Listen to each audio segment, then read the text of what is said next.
आज मैं रोशन कुमार आपसे बात करने आया हूं वन अटेम्प्ट सक्सेस स्ट्रेटजी। हाँ, एक बार में सिविल सर्विसेज में सक्सेस कैसे हो जाए उसकी बात कर रहा हूं, और उसके लिए 5 बातें ध्यान रखना है। पहली बात, विजन बहुत क्लियर होना चाहिए। मैंने बोला था ना, सनराइज, उगता हुआ सूरज, आप उसको देखो, एकदम क्लियर वेदर में जैसा दिखाई पड़ता है, जैसे उसमें से लाइट निकल रही होती है, वैसा विजन मुझे क्वालिफाई करना है, मुझे अच्छे रैंक लाना है। दूसरी बात, कंटिन्यूअस रिदम ऑफ एफर्ट, लगातार जब आप सांस ले रहे हैं ना, आपको टारगेट दिखना चाहिए, आपको अपना विजन दिखना चाहिए। सांस लेना, सांस छोड़ना, एक विजन, आईएएस बनना। तीसरी बात मैं बोल रहा हूं, अपने एम और ऑब्जेक्टिव को भूलना नहीं है, रेक्टिफाई करना है, डे बाय डे रेक्टिफाई करना है। आप कैसे करेंगे उसका कई मेथड हो सकता है ना। डे, पहला दिन जब आप उठते हैं, जब पहली बार सांस लेते हैं आंख खोलने के बाद, आप लिखिए अपनी डायरी में, रेक्टिफाई होगा वो, मैग्नीफाई होगा वो। तीसरी बात, शॉर्ट टर्म प्लान। आज कितना कर लेंगे ये इंपॉर्टेंट है। आपका डे कितना फ्रूटफुल है वो इंपॉर्टेंट है। आज कितना बढ़िया परफॉर्मेंस आपका हो सकता है, कितनी तैयारी आप बढ़ा सकते हैं आगे, वो इंपॉर्टेंट है। कल के ऊपर मत छोड़िए। कल बड़ा खुशनुमा है, बड़े इल्यूजन्स है उसमें, बड़ा मजा आता है कल करने के, ऐसा सोचने पर। तो डे को 100% एफिशिएंट बनाना है। और लास्ट बात, 12 महीने का प्लान, या आज से पीटी तक का प्लान, पूरा रिटन फॉर्म में, डे टू डे डायरी में आपके पास होना चाहिए। यानी vision document to get the particular rank. आप रैंक पहले लिख लो और उसके अनुसार से अपना विजन डॉक्यूमेंट तैयार करो। ये 5 बातें मैं आज आपसे शेयर कर रहा हूं।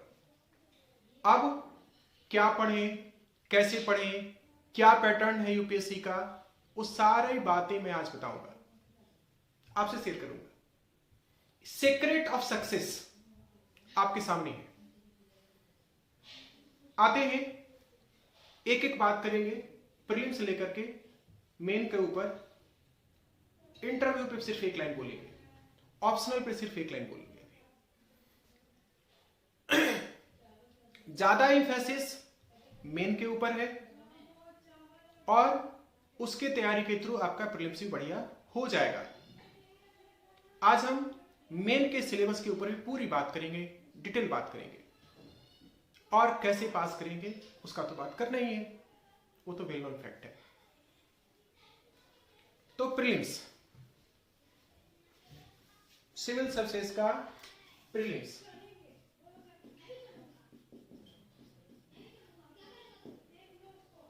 इसमें क्या है, पहला पेपर है जनरल स्टडीज पेपर 1। ये होता है आपका 200 मार्क्स का, और इसमें कितने क्वेश्चंस हैं, 100 क्वेश्चंस है ना।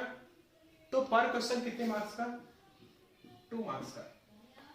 बहुत इंपॉर्टेंट है, यही आपको पास कराएगा प्रीलिम्स।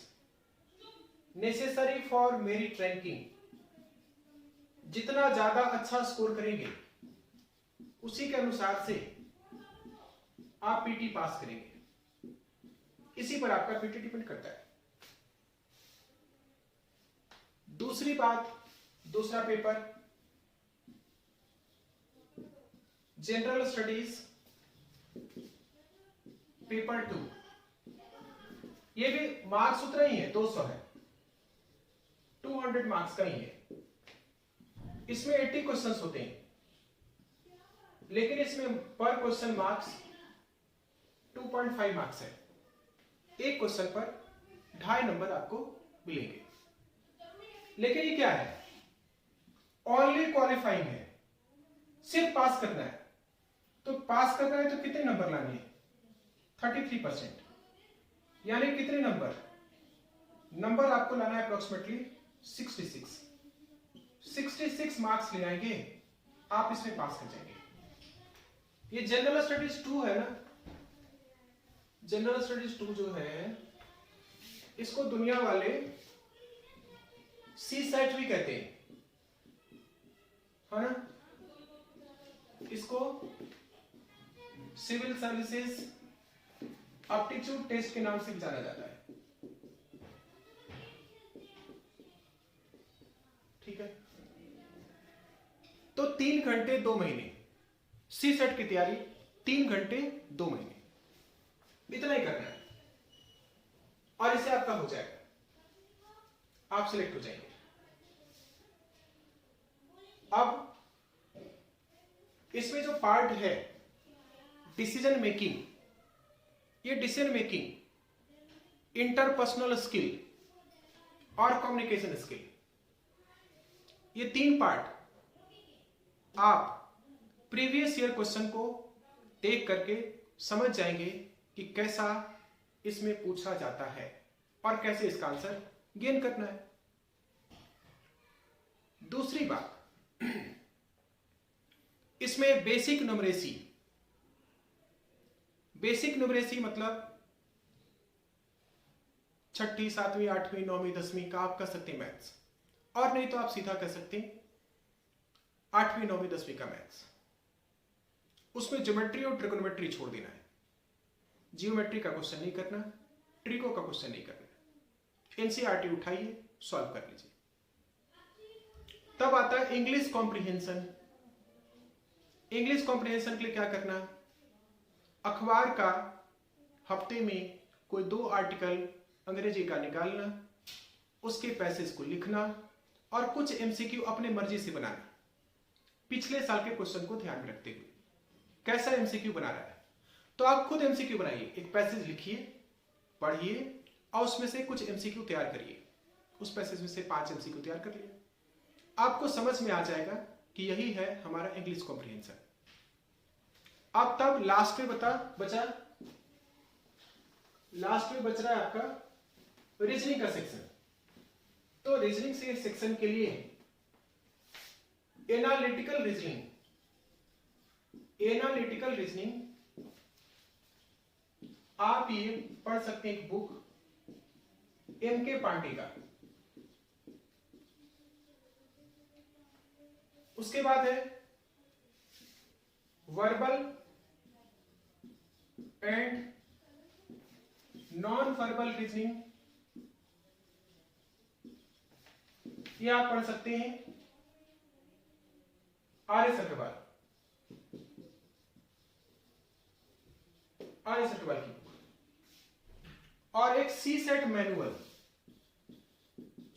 मैनुअल, इसमें पूरी समग्र आपको मिल जाएगा। टीएमएच पब्लिकेशन का, टाटा माइक्रोसॉफ्ट पब्लिकेशन का सी सेट मैनुअल, आप इसमें से प्रैक्टिस कर लीजिए, पढ़ लीजिए, ध्यान दे दीजिए।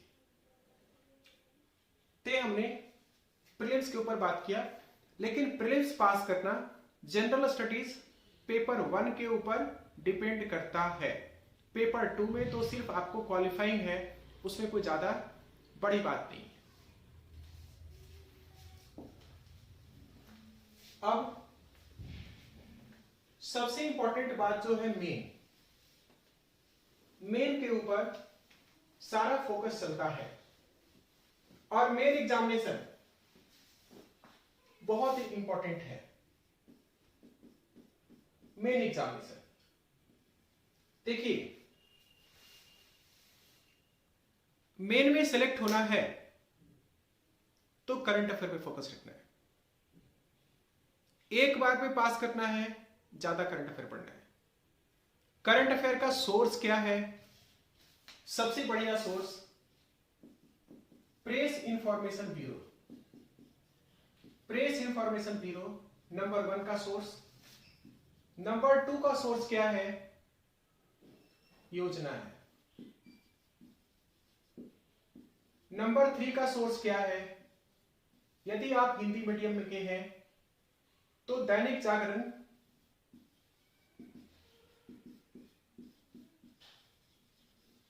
दैनिक जागरण नेशनल एडिशन आप पढ़ सकते हैं।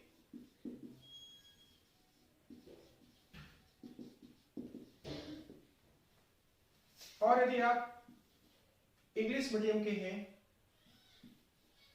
तो आप द हिंदू रेफर कर सकते हैं फॉर द इंग्लिश मीडियम। लेकिन ध्यान रखना है,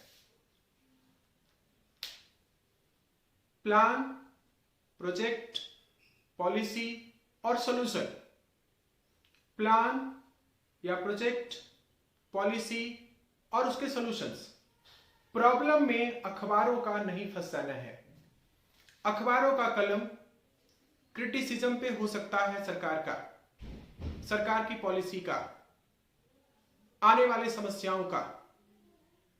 आपको प्रॉब्लम सॉल्वर बनना है तो आप क्रिटिक्स नहीं लिखेंगे, है ना? आप क्रिटिक्स नहीं लिखेंगे तब तक जब तक आपको क्रिटिक्स लिखने के लिए नहीं कहा जाता। क्रिटिकल एनालिसिस करने के लिए कहेगा तो हम लिखेंगे। क्रिटिकल एनालिसिस करने के लिए नहीं कहता है तो अखबार के क्रिटिक्स को नहीं लिख देना है। तो अपना सबसे बढ़िया सोर्स पीआईबी है। अपना सबसे बढ़िया सोर्स यही है। ध्यान रखना भाई, कई बार इसलिए बोल रहा हूं, बार बार बोलने का एक ही पर्पस है कि आप सही चीज को सही टाइम पर पकड़ लीजिए।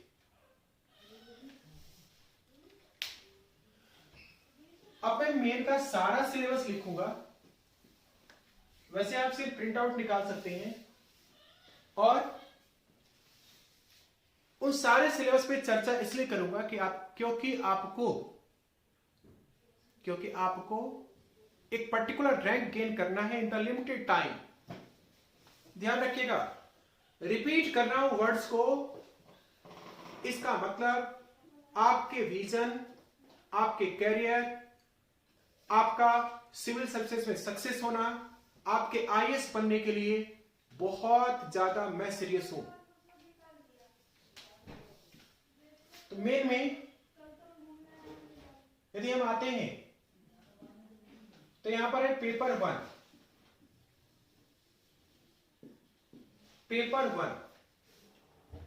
पेपर वन में हमारा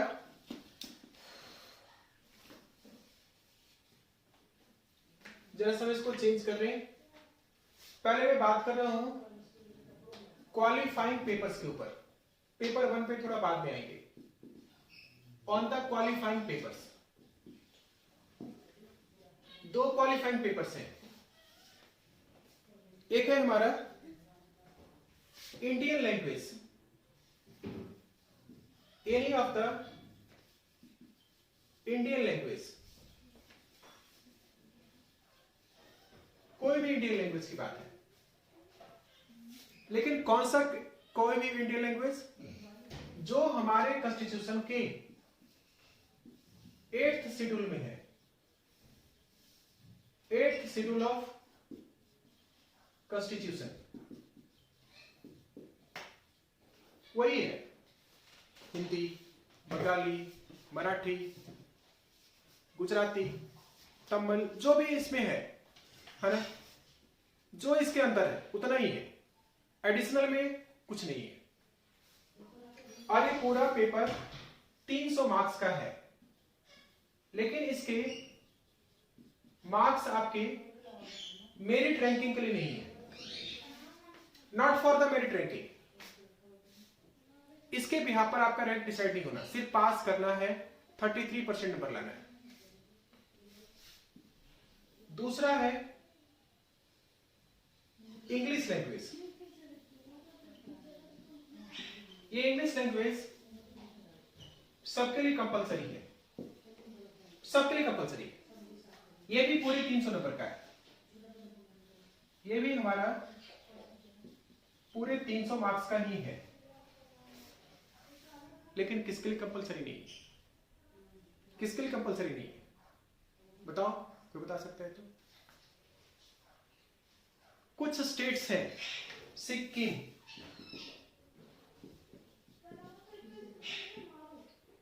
अरुणाचल प्रदेश, मणिपुर,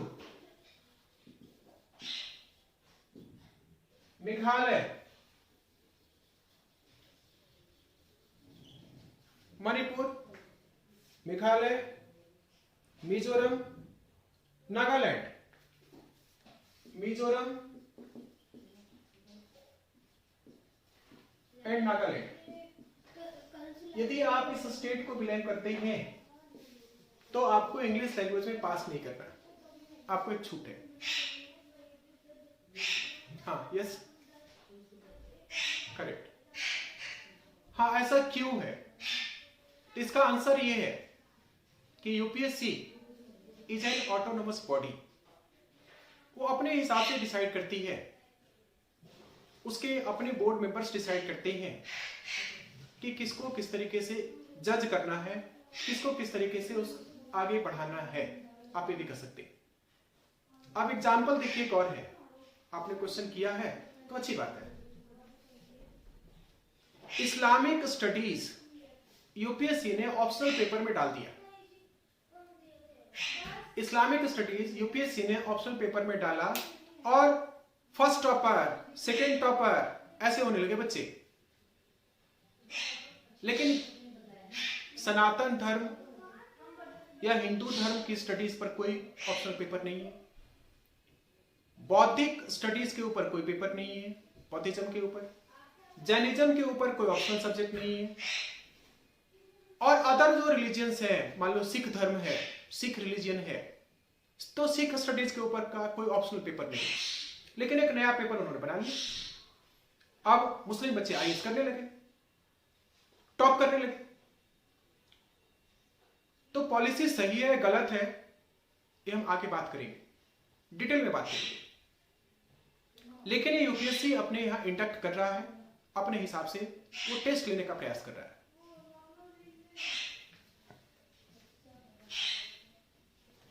तो ये मेरिट रैंकिंग के लिए नहीं है, लेकिन इसमें आपको पास करना जरूरी है।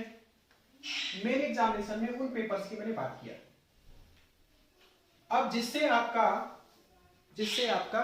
रैंक अप डाउन होगा, जिससे आपको हायर स्कोर करना है, जिसमें आपको हर हाल में ज्यादा से ज्यादा नंबर लेकर के आना है, उन पेपर्स की बात कर रहा हूं। इसमें पेपर 1 है, पेपर 1 इज एसे, और ये एसे 200 मार्क्स का है। कितने मार्क्स का है? 200 नंबर का है। कहां से आएगा भैया? जो कोचिंग वाले पढ़ाएंगे उससे नहीं आने वाला है, चाहे कितनी बड़ी कोचिंग में आप पढ़ लो। इसके लिए आपको करंट अफेयर से हेल्प लेकर के 2 एसे पर वीक, 2 एसे एक वीक में हर हाल में लिखना पड़ेगा। आज से, डेट ध्यान में रखिए, आज 22 नवंबर से आप इसको लिखना शुरू कर देंगे। तो इसके बाद पेपर 2,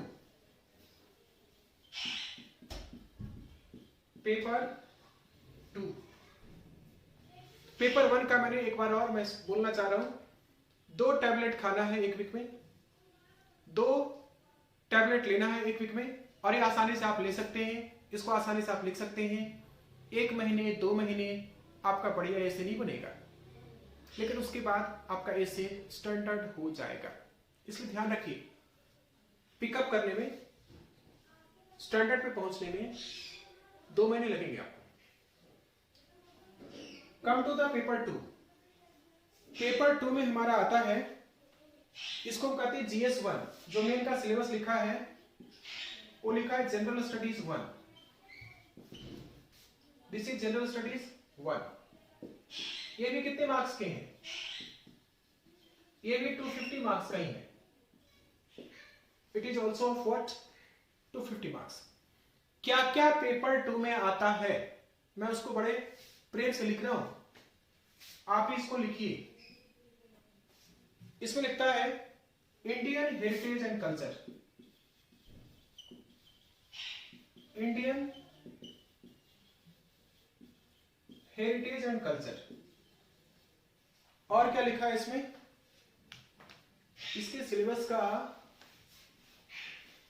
दूसरा पार्ट, इसमें है history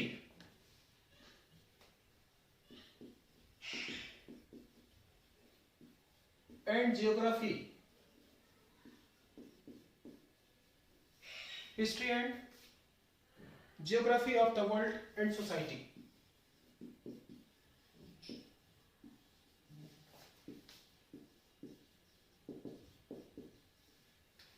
history and geography of the world and society. अब यहां से मैं थोड़ा सा क्रिटिक्स करूंगा, थोड़ा मैं क्रिटिकल एनालिसिस करूंगा,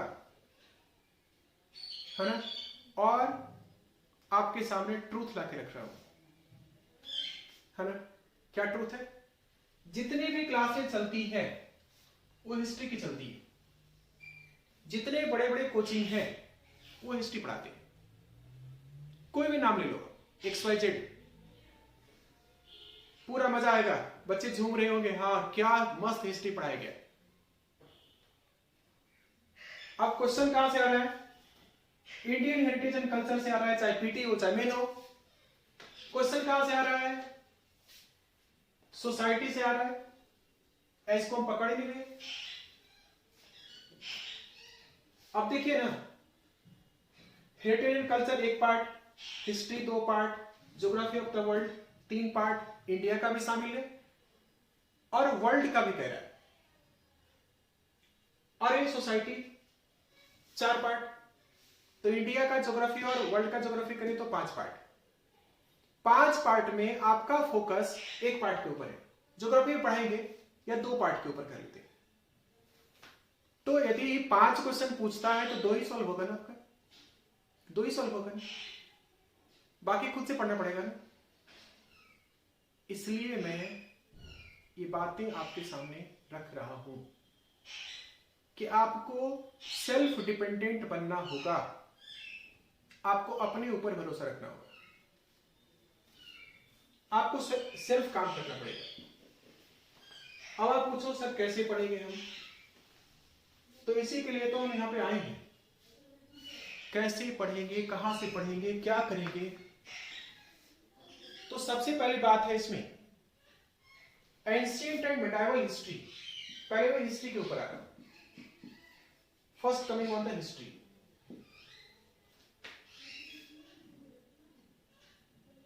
हिस्टोरिकल सेक्शन, है ना, हिस्टोरिकल सेक्शन। इस हिस्ट्री सेक्शन का ही एक हिस्सा मैंने कहा एंशिएंट एंड मिडाइवल हिस्ट्री। इसके लिए आपको ओल्ड एनसीईआरटी क्लास 11th का पढ़ना है, क्लास 11th का पढ़ना है। तो इसमें क्या है ना, एंशिएंट टाइम में आप पढ़ेंगे ना, मोहनजोदड़ो, इंडस वैली सिविलाइजेशन, है ना, वहां से आपका हेरिटेज एंड कल्चर शुरू हो जाता है, से लेकर के मुगल काल तक, है ना। ये जो मुगलों का काल रहा, और उससे आगे आ जाएंगे मॉडर्न हिस्ट्री में जब हम बात करेंगे, तो उसकी काल तक जैसे जैसे रूलर्स बदल गए, जैसे जैसे रूलिंग चेंज हुआ, राजा चेंज हुए या बिना राजा का सिचुएशन जो भी था, अंग्रेज लोग आए, तो वैसे वैसे कल्चर में चेंजेस आए, वैसे वैसे इंडियन हेरिटेज एंड कल्चर का सिस्टम बदल गया। तो बेस यहां से बनेगा आपका पुरानी एनसीईआरटी क्लास 11। उसके बाद मेरा सजेशन है आप पढ़ें Indian art and culture, Indian art and culture by Nitin Singhania. Star mark लगा रहा हूं, ये कोचिंग में नहीं मिलना है ना। फीस आप चाहे जितना दे दो, नाम चाहे जितना भी पढ़ा हो, no one is touching.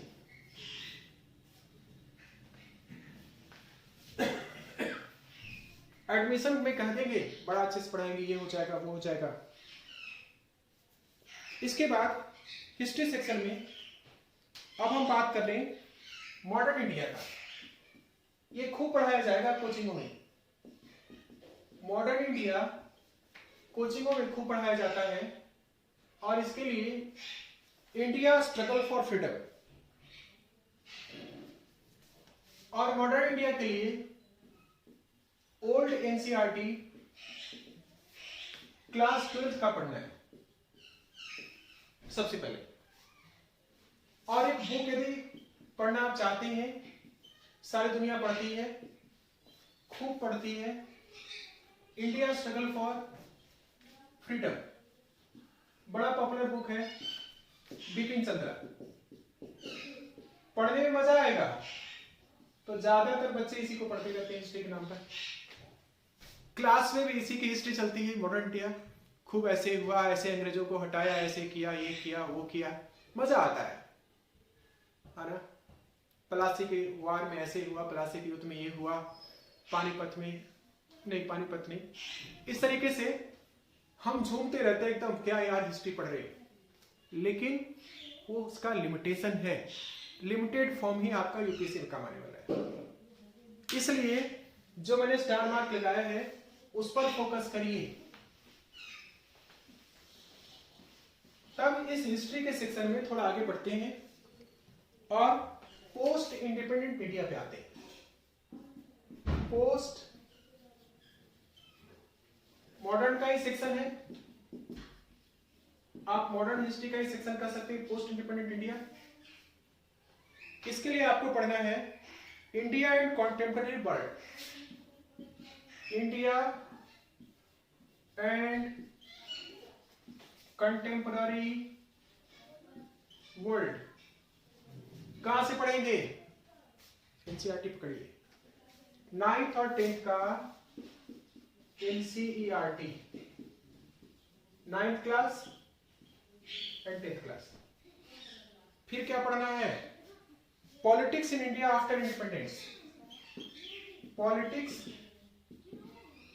In India after independence. ये कहां से पढ़ेंगे भाई? ये भी एनसीईआरटी पढ़िए, क्लास 12th का एनसीईआरटी, क्लास 12th का एनसीईआरटी। ये एनसीईआरटी नहीं आप पार लगाएगा, माइक्रो लेवल पर सोचना, और यदि आप उसको कहें तो एटॉमिक लेवल पे सोचना, और उसको यदि कहें तो न्यूक्लियर लेवल पे सोचना। यदि साइंस थोड़ा पढ़ेंगे तो ध्यान होगा। एटम की बात एनसीईआरटी से सोचना, न्यूक्लियस एटम के अंदर का न्यूक्लियस उस लेवल पे सोचना। तो माइक्रो के बाद एटम, एटम के बाद न्यूक्लियस, यानी जड़ सोचने के लिए ये देगा, दिमाग आपको ये देगा। और सक्सेस करंट अफेयर देगा, सक्सेस करंट अफेयर देगा।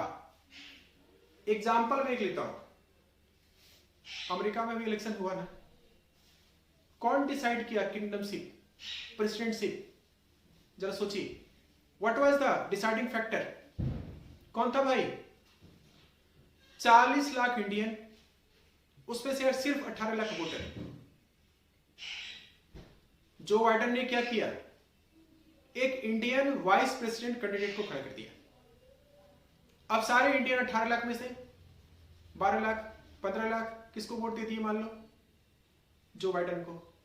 तो मार्जिन जो होता है ना, मार्जिन पर जो आपको सोचने के लिए दिमाग देगा ना, एनसीईआरटी देगा। और फाइनल सिलेक्शन आपका करंट अफेयर से होगा।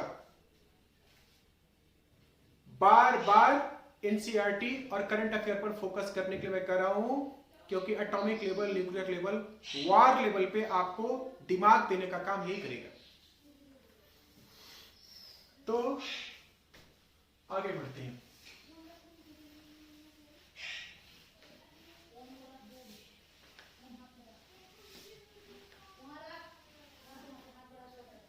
इससे ज्यादा यदि आपको लगता है कि सर को रेफरेंस बुक बता दीजिए और कुछ पढ़ सकते हैं इससे, है ना, पढ़ते पढ़ते थोड़ा परेशान हो रहे हैं, तो इंडिया सिंस इंडिपेंडेंस, इंडिया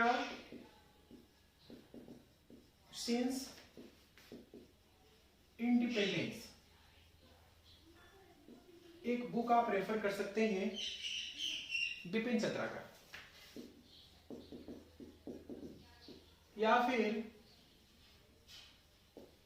इसकी जगह एक और बुक पढ़ सकते हैं, इंडिया आफ्टर गांधी।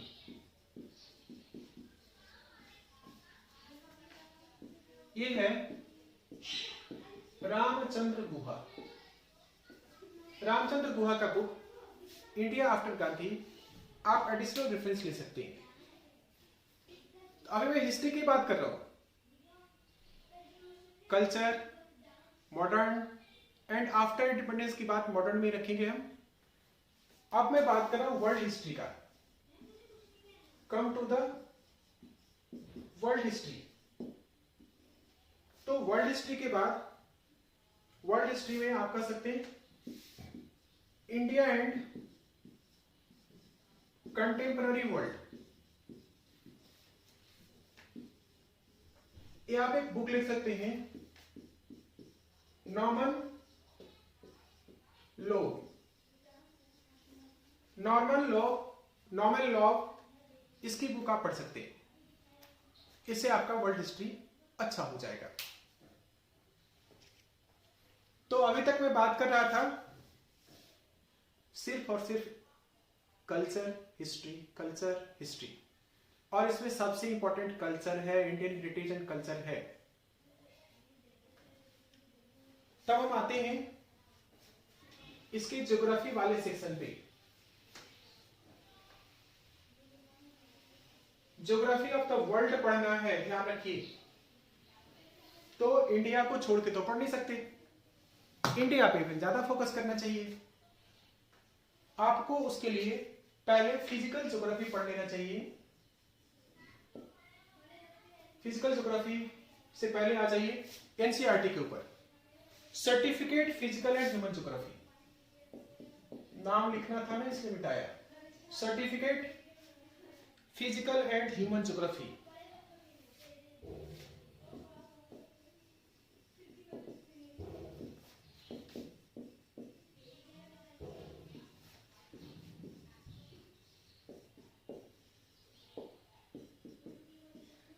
जीसी लियो,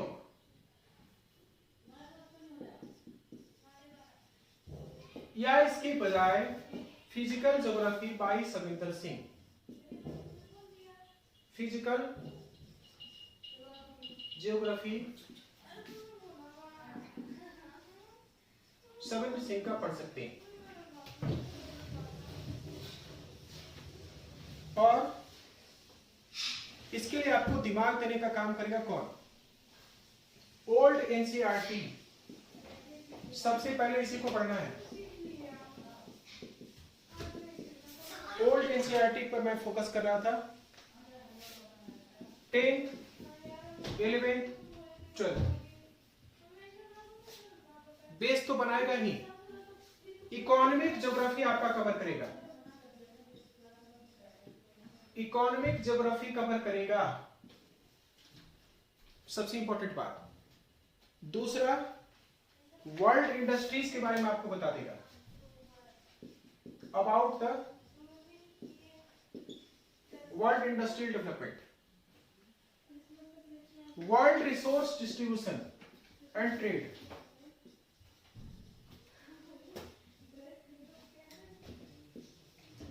ज्योग्राफी पढ़ने का सबसे बड़ा कारण है ये, ट्रेड हम कैसे, कहां से, क्या कर रहे हैं। World resource distribution and trade, resources जैसे होंगे वैसा ट्रेडिंग होगा, रिसोर्सेज प्रॉपर होंगे तो प्रॉपर से ही प्रॉपर की ओर जाएगा, एक्सपोर्ट इंपोर्ट की कहानी डिपेंड करेगी। तो एनसीईआरटी ही एक बार फिर से आपका दिमाग देने का काम करेगा। ये तो एडिशनल बुक है, कुछ फिजिकल ज्योग्राफी की बात थोड़ा ज्यादा पढ़ना है, संवेदनशील पढ़ लेंगे, कुछ थोड़ा सा लगता है फिजिकल और ह्यूमन ज्योग्राफी एक्स्ट्रा पढ़ना है तो आप जीसीलियो पढ़ेंगे, लेकिन मेरा फोकस एनसीईआरटी के ऊपर है। लिखने में सीक्वेंस अलग हो गया, ध्यान रखेंगे एनसीईआरटी हमारे लिए बहुत इंपॉर्टेंट है। और इसके साथ साथ मैप बहुत इंपॉर्टेंट है, मैप बहुत इंपॉर्टेंट है। तो एक तो आप अपने घर में ऑक्सफोर्ड स्कूल एटलस ला के रखें, और नहीं तो आप गूगल मैप इस्तेमाल करें। मोबाइल फोन है ना, चैटिंग करते हैं ना ज्यादातर व्हाट्सएप पे, एफबी पर, टेलीग्राम पर, जरूरत नहीं है, गूगल मैप देखो ना भाई, समझो ना जो आज के डेट में जो करंट की बात चल रही है। मान लो जल जीवन योजना के तहत उत्तर प्रदेश के किन किन ज्योग्राफिकल क्षेत्रों में वाटर का डिस्ट्रीब्यूशन आज किया गया, पहले कैसी कंडीशन थी उसकी, क्या ज्योग्राफी है, क्या लोकेशन है, क्या फिजिकल स्ट्रक्चर है, किस तरह का क्लाइमेट था, जो पानी की कमी आज तक बरकरार है और आज पूरा करना पड़ा। तो इस तरीके से गूगल मैप पर आप अपने चैटिंग टाइम को, एफबी टाइम को, व्हाट्सएप टाइम को, टेलीग्राम टाइम को यूज करिए, क्योंकि आपके सांसों में बस रहा है आईएएस में एक रैंक, आईएएस में एक रैंक।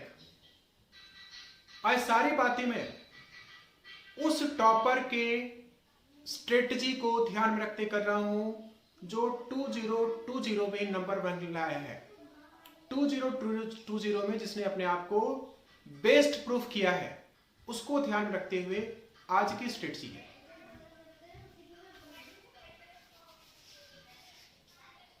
इसके साथ साथ मैं बात कर रहा हूं इंडियन सोसाइटी का। इसमें एक सोसाइटी वर्ड लिखा है भाई लास्ट में, और ये सोसाइटी छूट जाता है, तो सोसाइटी पर हमारे फोकस करना है, सोसाइटी के ऊपर बड़े फंक्शनल क्वेश्चंस रहेंगे, क्योंकि कल्चर के साथ सोसाइटी जुड़ा हुआ है, रूलिंग तो जुड़ा हुआ है ही, शासक तो जुड़ा हुआ है ही, रूलर तो जुड़ा हुआ है ही, और रूलर का इंपैक्ट कहां पे पड़ रहा है, सोसाइटी के ऊपर। तो हेरिटेज एंड कल्चर के साथ क्या बात आ रहा है, सोसाइटी की बात आ रही है। बड़े अच्छे तरीके से सिलेबस डिजाइन किया यूपीएससी ने। इंडियन सोसाइटी के लिए आप क्या करेंगे, कोई है एनसीईआरटी क्या, कोई है एनसीईआरटी क्या? ओल्ड एनसीईआरटी क्लास 12 का पढ़िए, ओल्ड एनसीईआरटी क्लास 12 का। इसके साथ क्या पढ़ना है, योजना मैगजीन,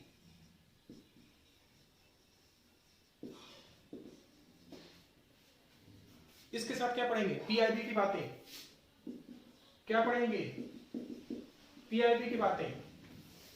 और कल्चर के लिए, कल्चर को जरा बड़े ध्यान से पकड़िए एक बार फिर से, हेरिटेज एंड कल्चर की बात। सीसीआरटी की वेबसाइट पे जाइए, सीसीआरटी की वेबसाइट पर जाइए, जो करंट कल्चर की बात है, पुराने से लेकर के आज तक के कल्चर की बात है, जहां से यूपीएससी क्वेश्चन पूछेगा, ये सीसीआरटी सीधा बता देगा, सीधा कोई भी करंट डेवलपमेंट्स रहेगा कल्चर से रिलेटेड, हेरिटेज से रिलेटेड, आपको यहां से बताएगा। इस तरीके से इतने सेक्शन को ध्यान से पढ़ेंगे और बहुत टाइम नहीं लगना, क्योंकि आप सिलेक्टिव पढ़ रहे हैं, क्योंकि आप की थिंकिंग एटॉमिक लेवल पे जा रही है।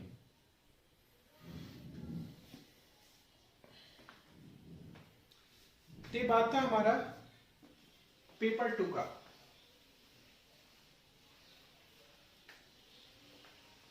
कोई कॉस्टली किताब नहीं, कोई ढेर सारे किताबों का लिस्ट नहीं, बहुत सिंपल तरीके से हम काम कर रहे हैं। पेपर 3,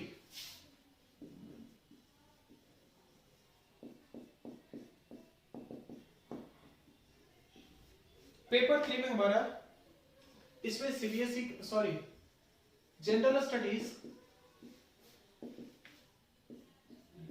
पेपर 2 लिखता है, मार्क्स वही 250 रहेगा। सिलेबस क्या कहता है, यूपीएससी का जो मेन का सिलेबस पब्लिश होता है उसमें इसको लिखता है जनरल स्टडीज 2, लेकिन पेपर के हिसाब से जो लिखता है पेपर 1 2 3 4 5 6 7, पूरे 7 पेपर्स हैं, 2 ऑप्शनल को मिला करके।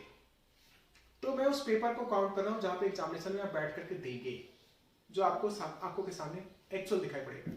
ये तो बस सिलेबस प्रिंट आउट है, GS1 GS2 GS3 GS4, इसलिए मैं ज्यादा फोकस पेपर वाइज आपको करा रहा हूं। इसके अंदर क्या लिखा है देखिए, तो गवर्नेंस, सिलेबस कहता है गवर्नेंस, कॉन्स्टिट्यूशन,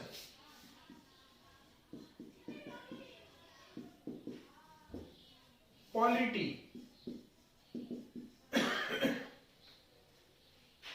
सोशल जस्टिस। देखिए सोसाइटी एक बार फिर से आ गए हैं। सोशल जस्टिस का मतलब क्या है, सोसाइटी फिर से आ गया। And international relations, and international relations. तो सोसाइटी कितना इंपॉर्टेंट है ये ध्यान दीजिए। अब बड़े कोचिंग में पढ़ रहे हैं, क्या पढ़ाएंगे, ये पढ़ाएंगे पूरा। कहेंगे कि मैं पॉलिटी एंड कॉन्स्टिट्यूशन पढ़ा रहा हूं, लेकिन पढ़ाएंगे क्या आपको, सिर्फ और सिर्फ कॉन्स्टिट्यूशन, सिर्फ और सिर्फ कॉन्स्टिट्यूशन। तो गवर्नेंस कहां गया? हम तो खुश है ना, संविधान जान लिए है ना, संविधान पे बड़ा नॉलेजेबल हो गए, हम तो खुश है ना, संविधान आ गया, सोशल जस्टिस भूल गए, खत्म हो गया कहानी। और आइए ट्रेडिशनल नहीं आने वाला क्वेश्चन, बुक से काम नहीं चलने वाला, क्लासरूम से भी काम नहीं होने वाला, ये तो करंट बेस्ड है। आपसे पूछ सकता है कि what are the solution to overcome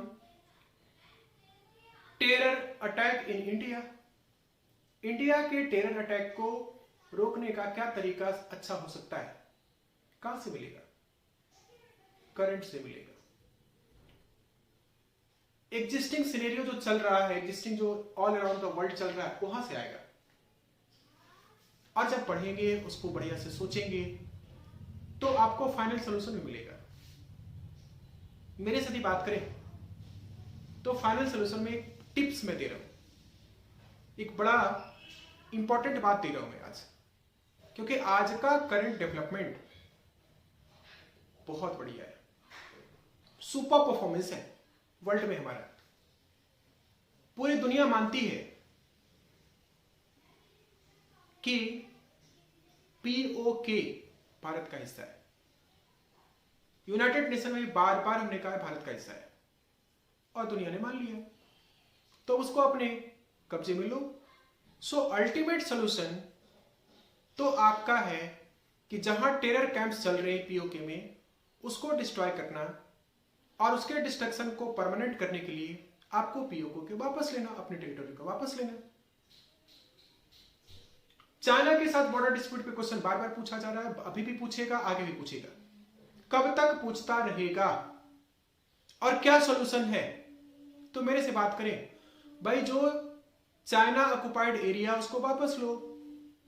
जब दुश्मन कमजोर पड़ेगा, आंखें नहीं दिखाएगा, डिस्प्यूट नहीं करेगा, संभल के बात करेगा, तो आप जब करंट बेस्ड चीजें पढ़ते रहेंगे, तो आपको ऑथेंटिक आंसर, ऑथेंटिक सॉल्यूशन, आप एक बढ़िया प्रॉब्लम सॉल्वर बन पाएंगे और उसको लिख पाएंगे पेपर में।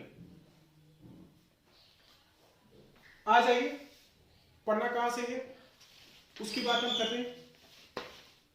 दुनिया सारी जानती है कॉन्स्टिट्यूशन, या जिसको आमतौर पे इंडियन पॉलिटी करें, लक्ष्मीकांत सारी दुनिया पढ़ रही है।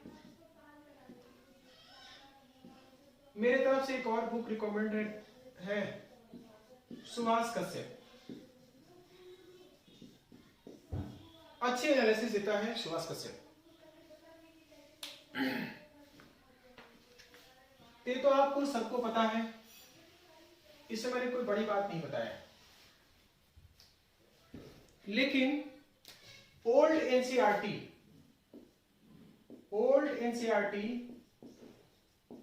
क्लास 12th का ये सबसे इंपॉर्टेंट बात है। ये नहीं पढ़ रहे हैं तो लक्ष्मीकांत पढ़ लीजिए, खूब क्या फर्क पड़ता है। पेपर का लैंग्वेज, पेपर का थीम, क्वेश्चन पूछने का तरीका, ये सारा एनसीईआरटी से आना है, लक्ष्मीकांत से नहीं आना है। गवर्नेंस की बात यदि करें, जो कहीं नहीं पढ़ाया जा रहा, इग्नू का अंडर ग्रेजुएट कोर्स का नोट्स आपको पढ़ना चाहिए, एक ही ऑप्शन है। इसके साथ साथ एडमिनिस्ट्रेटिव रिफॉर्म्स एआरसी कमिटी का जो रिपोर्ट है, इससे आपको अपडेट रहना पड़ेगा फॉर द गवर्नेंस। तब मैं बात कर रहा हूं social justice, social justice and international relation. इसके लिए आपको योजना मैगजीन और प्रेस इंफॉर्मेशन ब्यूरो, यही काम आएगा। योजना मैगजीन और पीआईबी से काम होगा और किसी का दूसरा कोई ऑप्शन नहीं है। आप उसको न्यूज़पेपर से रिप्लेस कर सकते हैं, पीआईबी को, आपकी इच्छा है, आपकी मर्जी। ये सारा बात मैं कर रहा था फॉर द पेपर 3। मैं बात कर रहा हूं पेपर 4 जनरल स्टडीज का। अभी थोड़ी देर पहले हमने बात किया पेपर 3 में गवर्नेंस कहां से पढ़ना है। मैं दोबारा बोल रहा हूं पेपर 3 का गवर्नेंस कहां से पढ़ना है। मैंने क्या बताया, इग्नू नोट्स, और क्या बताया, ARC report, administrative reforms committee का रिपोर्ट, उससे आपकी नैया पार लगेगी। इंटरनेशनल रिलेशन कहां से पढ़ना है, योजना से पढ़ना है जितना आ जाए, और PIB press information bureau, Bharat सरकार ने चाइना के साथ क्या क्या बात किया, कौन ऑफिसर गया था, किस तरीके से किस लेवल पे बात हुई, ये सारा पीआईबी में पता चलेगा। नॉर्मल अखबार तो कुछ भी लिख सकता है, फ्लॉप रही वार्ता, ये रही बातें, ऐसी रही बातें, लेकिन आपको गवर्नमेंट का एक्चुअल रिपोर्ट पीआईबी से पता चलेगा। तो आईआर के लिए पीआईबी आपका बहुत इंपॉर्टेंट पॉइंट हो गया, बहुत इंपॉर्टेंट सोर्स हो गया।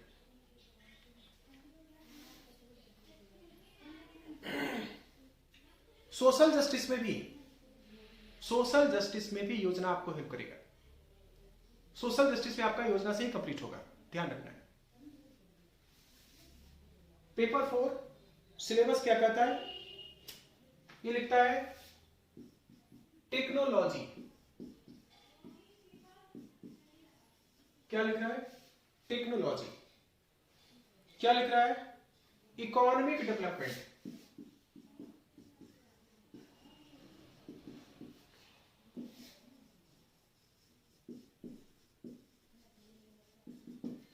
इकोनॉमिक डेवलपमेंट, और तब क्या है, बायोडायवर्सिटी, बड़ा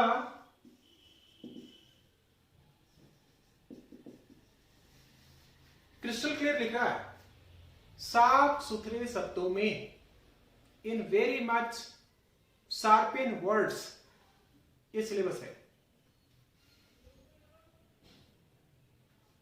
इन्वायरमेंट,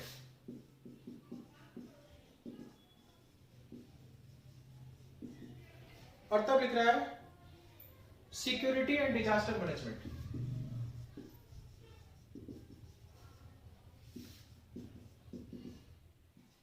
देखो भाई,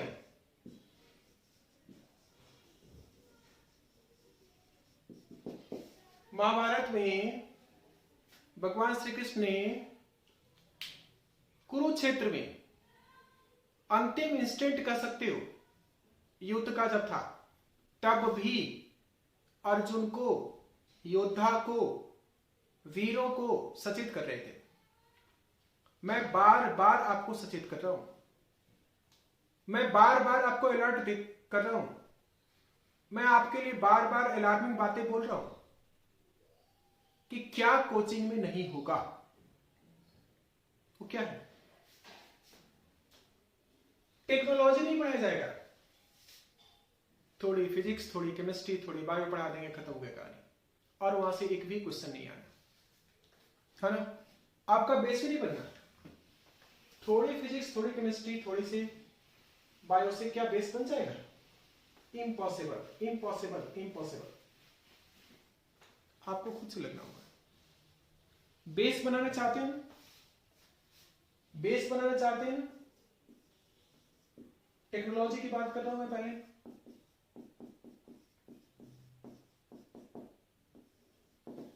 एनसीईआरटी पढ़ी है ना, 6 to 10 बेस बनाई बढ़िया, और ये बेस बन जाएगा ना पीसीएस में, एसएससी में जो एग्जामिनेशन है ना, वहां भी आपका करियर सिक्योर कर देगा, है ना? दूसरी बात, अब आप उठाइए एनसीईआरटी क्लास 12, तो इसमें से क्या पकड़ में आ जाएगा? बायोडायवर्सिटी चैप्टर 11-12,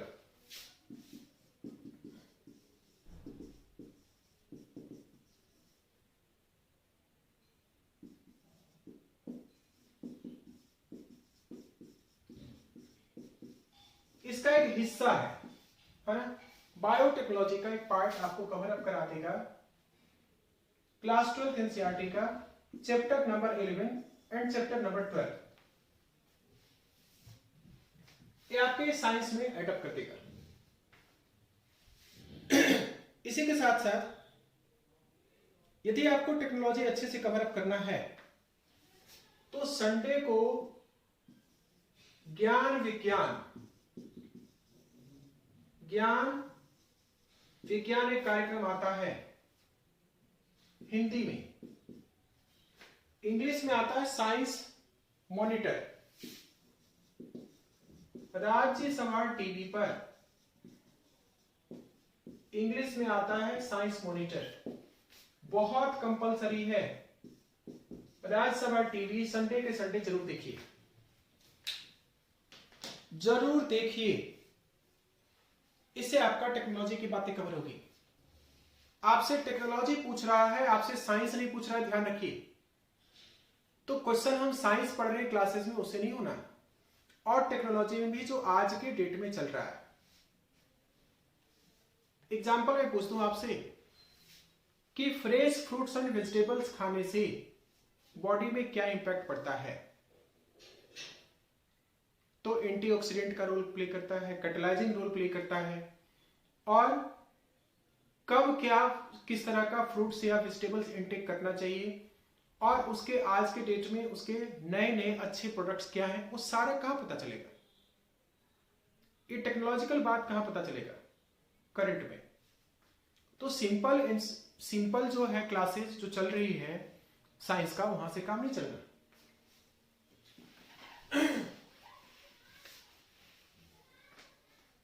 इसमें इन्वायरमेंट के लिए लाइन से क्वेश्चन रहेगा, जो एनसीईआरटी क्लास 12 मैंने लिखा है ना, 12th क्लास का, इसके अंतिम 4 चैप्टर, चैप्टर 13, 14, 15, 16, ये चैप्टर्स आपके सबसे ज्यादा काम आने वाले हैं।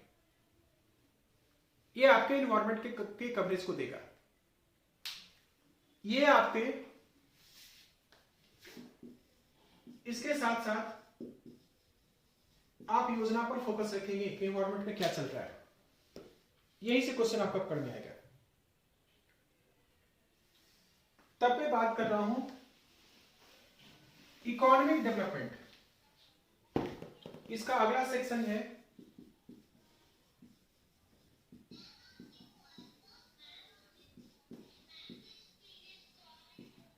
Economic development. देखिए, सिर्फ इकोनॉमी नहीं कर रहा है, इकोनॉमी का प्रोग्रेस में, इकोनॉमी का इंफ्रास्ट्रक्चर डेवलपमेंट में इकोनॉमी का ग्लोबलाइजेशन में क्या इंपैक्ट पड़ने वाला है। तो बहुत ही फंक्शनल पार्ट है, फिर से सिर्फ बेसिक्स ऑफ इकोनॉमी से नहीं होने वाला है। क्या पढ़ेंगे इसके लिए? बेसिक यदि आपको पढ़ना है तो आप एनसीईआरटी पढ़ें। यहां पर एक बुक में सजेस्ट करूंगा बेसिक के लिए, इंडियन इकोनॉमी का संजीव वर्मा।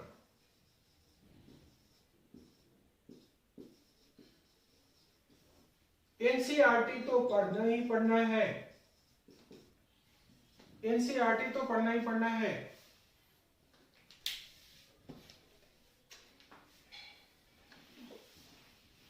इकोनॉमिक एनसीईआरटी अलग से क्लास 11th और 12th का है, अलग से क्लास 11th और 12th का है, अलग से क्लास 11th और 12th का है, ध्यान रखना है, तो उसको पढ़ना पड़ेगा।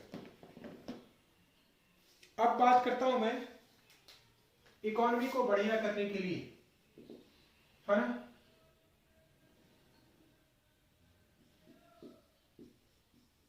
इंडिया करके बुक आती है, यहां से आएगा क्वेश्चन। इंडिया ईयर बुक के नाम से आता है, गवर्नमेंट ऑफ इंडिया का आता है, पब्लिकेशन डिवीजन का आता है।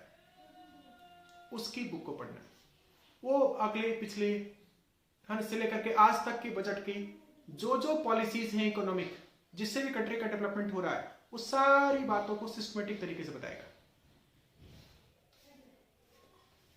अब इसको थोड़ा और अपग्रेड करते हैं। आप इकोनॉमिक सर्वे पढ़ सकते हैं, बजट पे अपना टाइम खराब नहीं करना, बजट पढ़ लेंगे, जो आपने कॉन्सेप्ट्स पढ़े हैं उसको मगअप करने के लिए, उसको रेक्टिफाई करने के लिए। लेकिन बजट पूरा पढ़ने से आपका क्वेश्चन सॉल्व होगा ऐसा नहीं है, ध्यान रखिएगा। बजट पढ़ना है अपनी अंडरस्टैंडिंग को बढ़ाने के लिए। इसके बाद का हिस्सा है, और मैं कह रहा हूं इंटरनल सिक्योरिटी।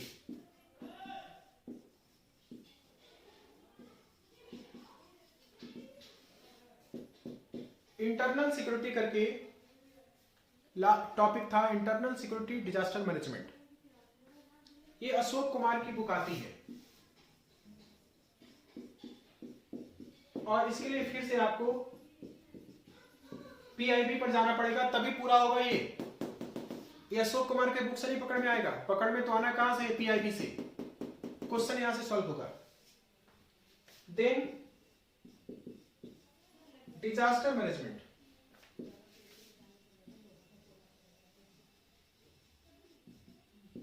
डिजास्टर मैनेजमेंट, इसके लिए एआरसी रिपोर्ट,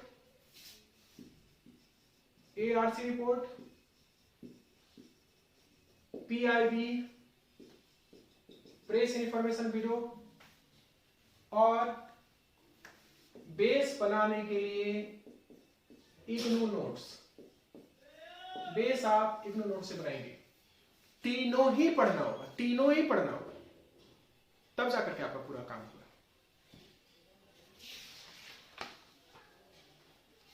अब हम जीएस का अंतिम पेपर कह सकते हैं, या हम इसको पेपर 5 कहते हैं।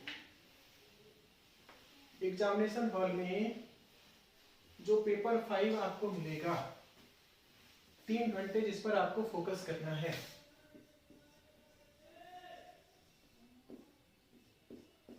पेपर 5 ये है जनरल स्टडीज पेपर 4। नंबर कितने मिलने हैं? जिसमें भी आपका मेरिट रैंकिंग काउंट होगा, जिससे आपका जीवन सुधरेगा, जिससे आपका ड्रीम पूरा होगा, ये सारा 250 250 250 250 है। इसमें क्या आता है? इसके अंदर है ethics, integrity and aptitude. Ethics, integrity and aptitude. क्या पढ़ेंगे भाई? कैसे कवर अप होगा? पुरानी बातें नहीं पूछना, नई बातें आना है, तो सोर्स ऑफ इंफॉर्मेशन क्या हो गया? पीआईबी। और क्या हो गया? योजना। देखो द हिंदू, दैनिक जागरण, वो मैं पहले बता चुका हूं।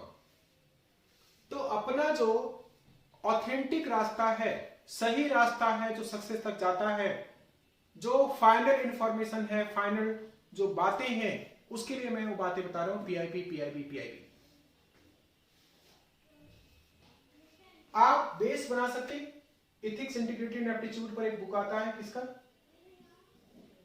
एक आता है बुक जी सुब्बाराव का, जी सुब्बाराव का, या कुछ लोग कहते हैं लेक्सिकन पढ़ लो, मतलब मैं भी कर रहा हूं। इसे एक ओवरव्यू मिल जाएगा, आउटलाइन मिल जाएगा कि वास्तव में ये चीजें हैं क्या।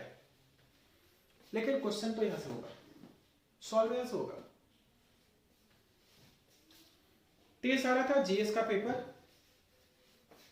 लेकिन एक पेपर आता है पेपर 6 में, ये आपका ऑप्शनल पेपर 1 रहेगा। ऑप्शनल पेपर 1, ये भी 250 मार्क्स के रहेंगे। जैसे आपने सोशियोलॉजी लिया, सोशल साइंस लिया, सोशल स्टडीज लिया, आपका सब्जेक्ट है, तो उसके 2 पेपर रहेंगे, पेपर 1 रहेंगे, पेपर 2 रहेंगे। या आपने political science and international relation लिया, तो उसके 2 पेपर होंगे, पेपर 1 और पेपर 2। या आपने जियोग्राफी ले लिया, तो उसके भी 2 पेपर रहेंगे, पेपर 1 और पेपर 2। या आपने फिजिक्स ले लिया, तो फिजिक्स में भी पेपर 1 और पेपर 2। आपने मैथमेटिक्स लिया, तो पेपर 1 और पेपर 2। तो पेपर 7 कहलाता है, और फिर 6 कहलाता है। लास्ट में पेपर 7, ये हो गया ऑप्शनल पेपर 2, ये भी रहेंगे 250 मार्क्स के। तो ऑप्शनल पेपर पर बातें हम बाद में करेंगे। अब देखिए प्रीलिम्स आपका कितने मार्क्स का है? प्रीलिम्स जीएस 1 200 मार्क्स का,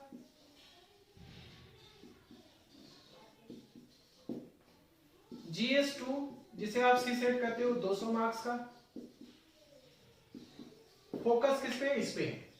ये तो क्वालिफाइंग है, इस पे फोकस हमारा नहीं है। लेकिन इसका मेन एग्जामिनेशन में मार्क्स नहीं आना, नॉट फॉर मेन। मैं साफ साफ लिख रहा हूं, नॉट फॉर मेन एग्जामिनेशन, है ना। फाइनल सिलेक्शन में इसका कोई रोल नहीं। ये टिकट है, जैसे होता है विधानसभा में, लोकसभा में टिकट मिल जाती है पार्टी से, बढ़िया पार्टी से, है ना। तो टिकट मिल जाता है तो वही इलेक्शन लड़ सकते हैं, अपना परफॉर्मेंस दिखा सकते हैं, अपने नॉलेज को बता सकते हैं। ये प्रूफ करने का मौका है। अपने स्कॉलिस्टिक अप्रोच को अच्छे से मेन एग्जामिनेशन में बताने का सही मौका आपको यहां से मिल जाएगा। एक टिकट मिल जाएगा, टिकट मिलता है ना, आराम से प्लेन में सफर करते हैं ना, अपने डेस्टिनेशन तक पहुंचते हैं ना, टिकट मिलता है ना, ट्रेन में बैठते हैं ना, जहां हमें जाना होता है, जिस डेस्टिनेशन पे हमें जाना होता है वहां पहुंच जाते हैं। तो टिकट है प्रीलिम्स। मेन एग्जामिनेशन, इसमें कितने पेपर्स हो गए? मेन में 250 मार्क्स के कितने पेपर हो गए? 7 पेपर्स हो गए। तो मेन एग्जामिनेशन में आपको टोटल कितना स्कोर करना है? 1750। कितने मार्क्स लाने? टोटल मार्क्स है।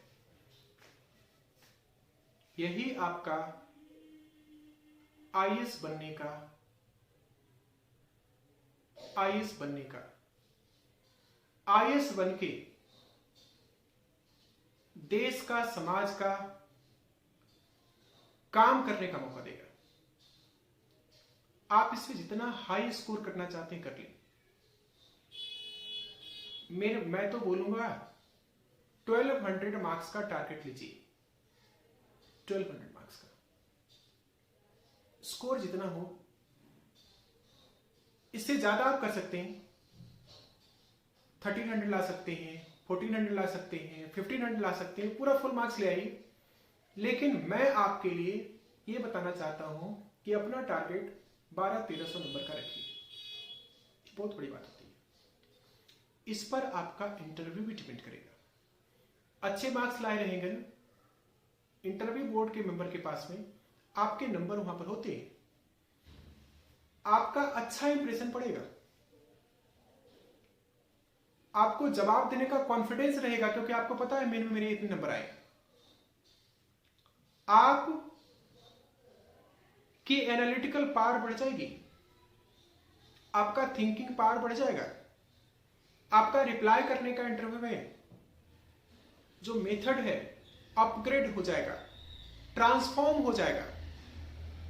इसलिए मेन में बहुत अच्छे नंबर लाना बहुत जरूरी है। तो इंटरव्यू कितने मार्क्स का है भाई?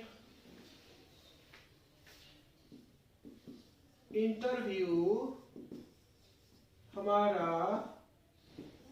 275 मार्क्स का है ना? आप इसमें आसानी से 200 नंबर ला सकते हैं। 200 मार्क्स की बात कर रहा हूं मैं, और 200 मार्क्स लाने के लिए कैसे आएगा? जब आपके ऑप्शनल में अच्छे मार्क्स हैं, ऑप्शनल में आप अच्छा परफॉर्म कर रहे हैं। ओवरऑल जो ग्रैंड टोटल है 2025 मार्क्स का है। This is the grand total marks.